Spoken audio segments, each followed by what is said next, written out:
ఇలా ఈ తెలివితేటలకు కాంగ్రెస్ వాళ్ళు అంటున్నారు కేసీఆర్ నువ్వు బయటికి రా అన్నారు మొదలు. ఇది కేసీఆర్ గారు పాపం ఆయన పాటికి ఆయన పొలం కాడ పని చేసుకుంటుంటే నువ్వు రా బయటికి అన్నారు. మొన్న వచ్చి ఏం చేసిండు పాపం సారు, ఒక ప్రెస్ మీట్ పెట్టిపోయిండు, మీటింగ్ పెట్టి ప్రెస్కు మాట్లాడిపోయిండు.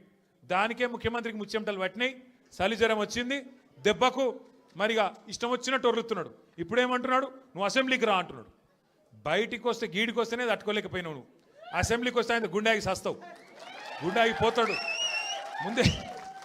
ముందే ఇంతున్నాడు, ఆయనతో గుండాకి డామ్మంటాడు. ఇప్పుడు ఇవాళ రేపు ఎట్లయిపోయిందంటే నిజంగా బాధ అనిపిస్తుంది. నాకు తిట్టాలని లేదు కానీ బాధ అనిపిస్తుంది. ఇప్పుడు మా లీడరు అన్నది పక్కకు పెట్టు, తెలంగాణ తెచ్చిన నాయకుడు అన్నది పక్కకు పెట్టు, 2 సార్లు ప్రజలు గెలిపించిన ముఖ్యమంత్రి అనేది కూడా పక్కకు పెట్టు. మా నాయన కదా, మా నాయన తిడితే కొడుకుకు రేషం రాదా? ఇక్కడ దాకుంది కోపం, ఇక్కడ దాకుంది. దొరికితే ఎడమకాలు చెప్పు తీసుకొట్టాలని ఉంది. కానీ ఏం చేయాలి, ప్రజాస్వామ్యం. ఎకతక్క మాట్లాడితే మళ్ళీ ఏమంటారు, అగో వీనికి అహంకారం ఉంది రాబోయ్ అంటారు. అహంకారం నాదా ఆయనదా? నేను గుంటూరులో చదువుకున్నా అంటాడు.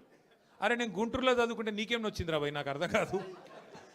అప్పుడు ఆంధ్రప్రదేశ్ కలిసి ఉండే, నేను గుంటూరులో చదువుకున్నా, మళ్ళీ హైదరాబాద్లో చదువుకున్నా, పూనాలో చదువుకున్నా, అమెరికాలో చదువుకున్నా, నేను ప్రపంచం అంతా చదువుకున్నా. నీ లెక్క చదువు సందే లేకుండా తిరగలేదు. మీ అమ్మాయి నీకు చక్కగా తొవ్వ చూపెట్టలేదు, నేనేం చేయాలి దానికి? నీ ఏడిపోయింది నా మీద. అవో వీనికి ఇంగ్లీష్ వస్తుంది అంటాడు. అరే నాకు వస్తే నీకేం నొప్పిరా నాయన, నేర్చుకో. నేను హిందీ నేర్చుకున్నా, ఉర్దూ నేర్చుకున్నా, రేపు అవసరమైతే గోర్మాటి భాష నేర్చుకుంటా. నువ్వు నేర్చుకో, నేను ఎవడన్నా ఆపిండా? నిన్ను వద్దన్నాడు ఎవడన్నా? నువ్వు కూడా నేర్చుకో. దానికి కూడా ఏడిపోయి నా మీద. నేనేం చేసిన? ఇంకొక అంటే నాకు ఎక్కడ గమ్మత్ అనిపిస్తుంది అంటే, నేను ఆంధ్రాకి పోయి ఇంటర్మీడియట్ చదువుకుంటే తప్పట, కానీ ఆయన ఆంధ్రాకి వెళ్ళి అల్లుడిని మాత్రం తెచ్చుకోవచ్చట. ఈ అమ్మ ఇది ఎక్కడ కథరా పోయి. అందుకే ఇక ఆయన పేరు ఏం పెట్టినట్టుగా నేను ఇట్లా లాభం లేదని చెప్పి మనోని పేరుగా అల్లుడు భీమవరం కదా, అందుకే ఈయన చిట్టినాయుడు పేరు కూడా భీమవరం బుల్లోడు అని పెడితే అయిపోతుంది. ఓకే వెలుగు భీమవరం బుల్లోడు మనకు నీతులు చెప్తున్నాడు. అరే ఆంధ్ర అంటే మరి ఆంధ్ర వాళ్ళ ఓట్లు కావాలి, ఆంధ్ర వాళ్ళ చుట్టూ తిరగాలి, కానీ మళ్ళీ ఆంధ్రాని మాత్రం నేను పోయి చదువుకుంటే నీకు నచ్చినది, నీకేం బాధ అవుతుంది? నాకు అర్థం కాదు. ఇంకొక మాట నాకు అర్థమే కాదు. ఇప్పుడు ఇక్కడ ఉన్నారు మీరు, ఇంతమంది ఉన్నారు, చాలామంది పిల్లలు మన హైదరాబాద్కి వెళ్ళి, మన తెలుగు రాష్ట్రాలకు వెళ్ళి చాలామంది చదువు కోసమో ఉద్యోగం కోసమో వేరే దేశాలకు పోతారు. అమెరికా పోతారు, లండన్ పోతారు, ఆస్ట్రేలియా పోతారు, ఇంకొక ఆడికి పోతారు. ఆ దేశాలలో ఇళ్ళలో నౌకర్లు ఉండరు కదా. ఆ దేశాలలో ఏం చేయాలి? మనది మనమే పని చేసుకోవాలి, మన బట్టలు మనమే ఉతుక్కోవాలి, మన వంట మనమే వాడుకోవాలి, మన టాయిలెట్ మనమే క్లీన్ చేసుకోవాలి. ఈ పిచ్చోనికా ఏం తెలియదు, చదువుకున్న బాపత అయితేనేమో తెలుస్తుండే. ఇక మాట్లాడతాడు, ఏమంటాడు వీడు, ఇప్పటికీ అమెరికాలో బాత్రూమ్లు కడుగుతూనే అంటాడు నన్ను. అరే అమెరికాలో నా బాత్రూమ్ నేను కడుక్కున్నా, నీకేం వచ్చింది రాబాయ్? నాకు అర్థం కాదు. అమెరికాలో ఎవరిది వాళ్ళు చూసుకుంటారు, పని చేసుకుంటే కూడా తప్పేనా? ఎవరి ఇళ్ళలో వాళ్ళు బాసాన్లు తోముకుంటే తప్ప, ఎవరి ఇళ్ళలో వాళ్ళు బట్టలు ఉతుకుంటే తప్ప? అంటే మరి మా ఆడపిల్లలు మీరందరూ ఉన్నారు, ఇంటి పని అంతా మీరే చేస్తారు, మరి ఇంటి పని మొత్తం మీరు చేస్తారు తప్ప అది? అట్లా మేము కూడా చదువుకున్నప్పుడు అమెరికాలో ఇంట్లో ఎవడుంటాడు మరి? ఎవరి పనాలు చేసుకోవాలి, ఎవరి గిన్నెలాలు దోముకోవాలి, ఎవరి బట్టలాలు ఉతుక్కోవాలి, ఎవరి టాయిలెట్లు క్లీన్ చేసుకోవాలి. తప్పేమున్నది దానిలో? దాన్ని పట్టుకొని టాయిలెట్లు క్లీన్ చేసేటోడు నీ లెక్క సంచులు మోయలే, నీ లెక్క దొంగ పనులు అయితే నేను చేయలే. ఇంకొక మాట ఏమంటాడు, నేనట మా అయ్య పేరు చెప్పుకొని బతుకుతున్నా అంట. అవు మా అయ్య గొప్పోడు, మా అయ్య తెలంగాణ తెచ్చిన మొగోడు మునగాడు, బరాబర్ చెప్పుకుంటా. తప్పేమున్నది? మా అయ్య పేరు నేను కాకపోతే ఎవడు చెప్పుకుంటాడు? నాకు అర్థం కాదు. మా అయ్య మొగోడు మునగాడు తెలంగాణ తెచ్చినోడు, బరాబర్ చెప్తా. మరి నేనేమంటున్నా, నువ్వు సకట్ పనులు చేస్తే నీ పిల్లలు కూడా నీ పేరు చెప్పుకుంటారు. నువ్వు లుచ్చ పనులు చేసినావు అనుకో, నీ మన్మడు కూడా నీ పేరు చెప్పుడే గాలంగా మన్మని అని చెప్పుకోడు. మంచి పనులు చేయి, నీ పేరు కూడా చెప్పుకుంటారు. నీలాగా దొంగలకు సద్దులు కట్టుడు, బ్యాగులు మోసుడు, వాళ్ళ సంకల్ నాకుడు, ఢిల్లీకి పేమెంట్ కోటాలో పైసలు చంచుడు, గవి మాతో కావు. కొట్లాడతాం, మొగాలలా కొట్లాడతాం, మునగాలలాగానే బతుకుతాం, తెలంగాణ పౌరుషంతో బతుకుతాం. నీలాగా బతుకం, ఢిల్లీకి గులాముల లెక్క మాత్రం బతుకం. ఢిల్లీకి సంచులు మోసుకుంటా, ఢిల్లీలో పోయి బీజేపీలతో రాసుకొని పోసుకొని తిరుక్కుంటా, జడ్జీల కాళ్ళు పట్టుకుంటా, అయ్యో నన్ను కేసుల లోపల నుక్కకుర్రి అని చెప్పి డైవులు కొట్టుకుంటా, బతుకు అవసరం లేదు. బతికిన నాళ్ళు దర్జాగా బతుకుతాం, చచ్చినప్పుడు కూడా రాయలుగా చచ్చిపోతాం. అంతేగాని ఇట్లా చిల్లర పనులు చేయం. మీకు దయచేసి నేను ఒకటే కోరుతున్నా, ఆయన మళ్ళా అంటుండు కేసీఆర్ నట ముఖ్యమంత్రి కానియాడంట. నేను కూడా మీ అందరికి ఒకటే చెప్తున్నా, మీ అందరి దయ ఉంటే, మీ అందరి ఆశీర్వాదం ఉంటే ఖచ్చితంగా కేసీఆర్ సంగతి ఇడిచిపెట్టు, నిన్ను కొడంగల్లో కూడా మళ్ళీ గెలవనీయకుండా చేసే బాధ్యత మాది. నిన్ను కొడంగల్లో మళ్ళీ గెలవనీయకుండా మళ్ళీ అసెంబ్లీకి రానియకుండా చేసే బాధ్యత పార్టీగా మేమందరం ప్రజలుగా మేమందరం తీసుకుంటాం.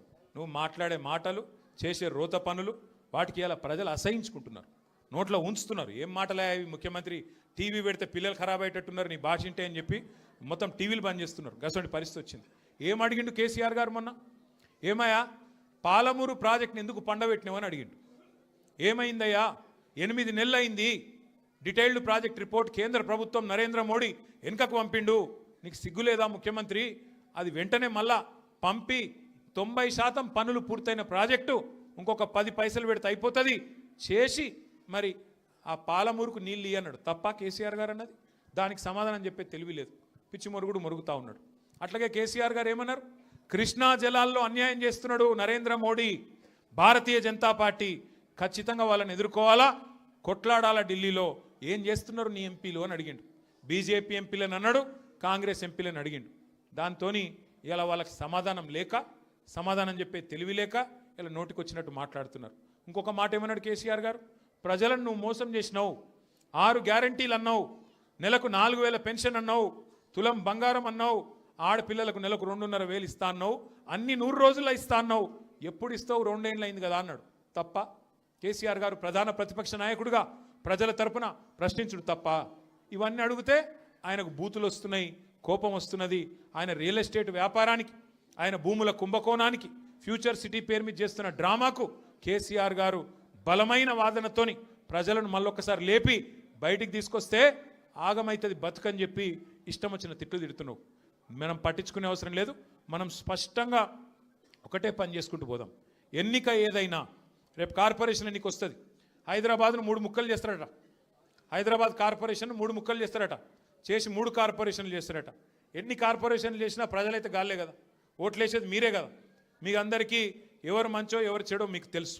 అందుకే 24 డివిజన్లు అవుతున్నాయి శేర్లింగంపల్లి నియోజకవర్గంలో. అది ఏ కార్పొరేషన్లకు పోయినా గెలిపించే బాధ్యత మీరు తీసుకోండి. గట్టిగా కష్టపడదాం. ఈ ఒక్క సంవత్సరం 2026 ఒక్కటి గట్టిగా కష్టపడితే ఇక 27లో దాదాపుగా ఎలక్షన్ వాతావరణం రాని వస్తుంది. 3 ఏళ్ళు పూర్తయిపోయినాయి అంటే ఎలక్షన్ వాతావరణం, అసెంబ్లీ ఎలక్షన్ వస్తుంది. మళ్ళీ తిరిగి కేసీఆర్ సార్ను మళ్ళీ తిరిగి తెలంగాణ రాష్ట్రానికి ముఖ్యమంత్రిగా చేసుకునే టైము తొందరలో వస్తుంది. కాబట్టి దయచేసి ఇంతకంటే ఎక్కువ నేను చెప్పను. మీరు చాలా దూరం నుంచి కష్టపడి నేనే అక్కడికి రావాల్సి ఉండే, फिर भी आप इतना दूर आए. हमारे बहनों से भी मैं शुक्रिया अदा करना चाहता हूँ. आप इतने दूर आए, आप इतने लोग आए और छोटे छोटे बच्चों को भी साथ लेके आए. मैं आपका तहे दिल से शुक्रिया अदा करता हूँ, आपका शुक्रगुजार हूँ. और మా ఆడబిడ్డలందరూ కూడా మరి అంత దూరం కించి వచ్చినందుకు థ్యాంక్ యూ. మళ్ళొక్కసారి మీకు నేను చేసే విజ్ఞప్తి, ఎన్నిక ఏదైనా